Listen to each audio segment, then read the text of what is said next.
Now for our story. This evening, Mrs. William Meade arrived in Los Angeles and found an answer to the telegram she had sent from the train. Paul Cromwell was at the station to meet her. Kit hadn't intended to look up any of her friends in California, but she had made this one exception in Paul's case. Paul, who in the days before Kit had returned to Wakefield, before she'd even met her husband, Sergeant Bill Meade, had been quite an important interlude in Kit's life, an interlude Mr. Cromwell had never forgotten. Now it is nearly 7 o'clock in the evening.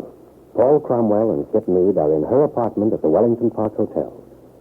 Kit is in the bedroom putting on fresh makeup before going out to dinner when Paul calls. Kit, Yes, may I use the phone? of course. Operator, Malibu 97272, please. Malibu 97272. That's right. Shall I close the door? Oh, no, I haven't any secrets from you, darling. Oh, after what you told me about your house guest, Mrs. Fenner, I can believe that. I didn't say anything. Well, I've been able to put two and two together. That's what you wanted me to do, isn't it? Yes, I suppose so. Lord knows I need somebody to talk to. I'm a little afraid of... Hello? Lisa? Yes, Paul. Where are you? I'm still in town. Oh. Where's Max? He and the housekeeper are in the kitchen having dinner. I said I'd answer the phone for him. Do you want to talk to him, Paul? No, that's all right. Have you had dinner yet? No, I was waiting for you. Well, don't do that. You'd better go ahead. I won't be back, not until after dinner. Oh, I'm sorry. Paul, are you in an awful hurry? No, not particularly. What is it? When you left, I had a feeling you were so worried about everything. Well, naturally, I'm concerned about you, Lisa. Don't be. Are you where you can talk? Oh, yes. Yes, there's no one around. I'm afraid I distressed you this morning when I arrived, Paul. I mean, dumping all my troubles in your lap was one fell swoop. Oh, but Lisa, darling, who wouldn't be distressed? Oh, for you, I mean. Your husband leaving you, the baby, your career shop. Oh, I don't care about any of it. I think I'm well rid of Lance. That should have happened a long time ago. Actually, Paul, I'm very happy about everything. You are? Yes, I am. I think you understand why. Well, Lisa, dear, I think you're wonderful to feel this way. It makes me admire you even more, but I... Oh, but I don't want to be admired, you see. Look, I don't think we should talk about this anymore over the phone. No, I suppose not. I just wanted to tell you. Ah, you're a sweet child. And I do appreciate your letting me stay here for a while. I hope it's not inconveniencing you too much, Paul, but you did tell me to call on you if I ever needed anything, so you meant that, didn't you? Of course, Lisa, of course. I wish you were here tonight. Oh, look, sweet, I've really got to run now. All right. You met the train? Oh, yes. Well, have a nice evening, Paul. I'll see you later. Oh, don't wait up for me. Oh? I may be rather late, you know. And, goodbye, darling. Goodbye. Glad to have that over? Ooh, there's no one around. Oh, you so-and-so. Well, where are we going? Let's go back into the living room and decide. You know, you look really gorgeous. Oh, I'll bet. No, really, kid, I mean it. I don't think I'd have guessed. Kit, tell me something. Why is it you don't want anyone to know you're going to have a child? Then I'm not quite ready to tell you that yet. I just don't. But your father knows. No, he doesn't. Only Bill and the doctor at home. That's the most peculiar thing I ever heard of. Then you've come out here to have the baby, is that it? Yes, But you said you didn't want the child. that's right. I don't. Well, how did you happen to pick on me to get in touch with out here? Well, darling, if you think back a couple of years, that winter in New York... Oh? Really? Well, perhaps I shouldn't have said that. Actually, Paul, it was a sudden inspiration. I was on the train. Suddenly it occurred to me that you were out here, and, well, I decided I'd have to see you. I knew I could count on you, and you wouldn't ask too many questions. Touché. All right.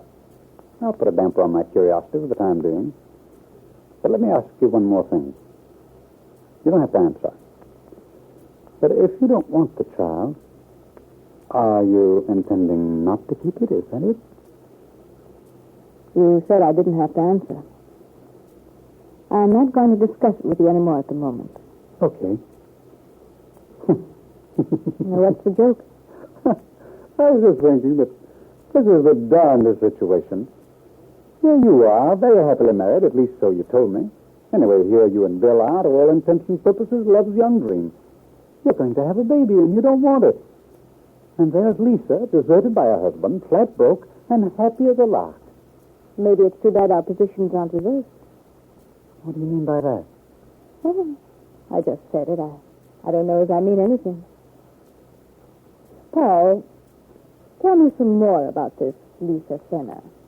But I have told you, Kit. Oh, I know. You've given me an outline, but I'd like a little of the detail work filled in. You said you met her in San Francisco when she and her husband had an engagement there?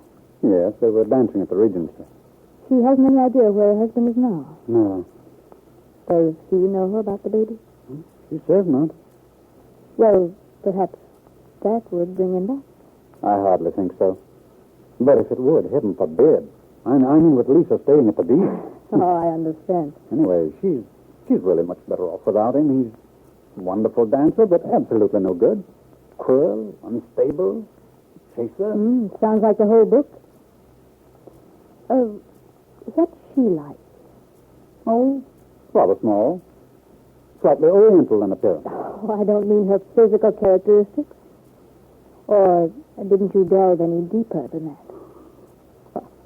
Still as nasty as ever, aren't you? Mm-hmm. Well, she's rather simple, generous-hearted little thing. Obviously. Rather enchanting. But like most women, when they start getting more deeply involved, they get possessive. And the enchantment doesn't seem quite as intriguing, does it? Well, don't misunderstand me. I'm very fond of her, and I want to do everything I can to help her. As long as it's with the checkbook, huh? After all, Kid, I'd rather not get mixed up in this. Frankly, I wish she hadn't descended on me.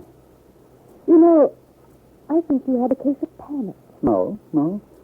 But I am a little nervous about it. I mean, Kid, I really don't know what Lisa's like. I have a feeling she may be a little unpredictable at times. I don't know exactly how far to believe her. I sort of do.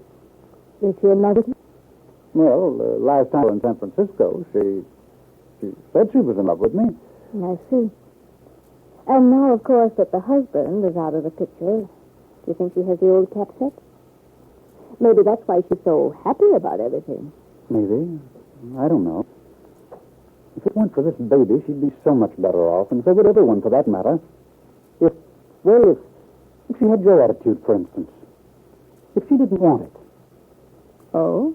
Yes, under the circumstances, I think she'd be very foolish to try to keep the child. But if she wants it, there's not very much you can do about that. I suppose not. Or if I could just get rid of this feeling that she might cause me some kind of trouble. Paul, don't worry about that. That's easy for you to say, darling. I mean it. I think I might be able to help you with Lisa. What do you mean? Well, I'm not too sure yet, but I believe I have an idea. I think it might work. I want you to drive me down to the beach the first thing tomorrow so I can meet her. Oh, Kid, if you could only help me, I'm quite sure I can, Paul. Just leave Mrs. Fenner to me. I wonder what sort of scheme is being contrived in your mind, Kit. Just how can you help Paul Cromwell at a moment like this, when your mind is so occupied with your own difficulties, your personal problem between your husband and yourself? Yes, I'm surprised that you're taking an interest in Paul Cromwell's affairs, unless you see some way whereby you could benefit. Is that it?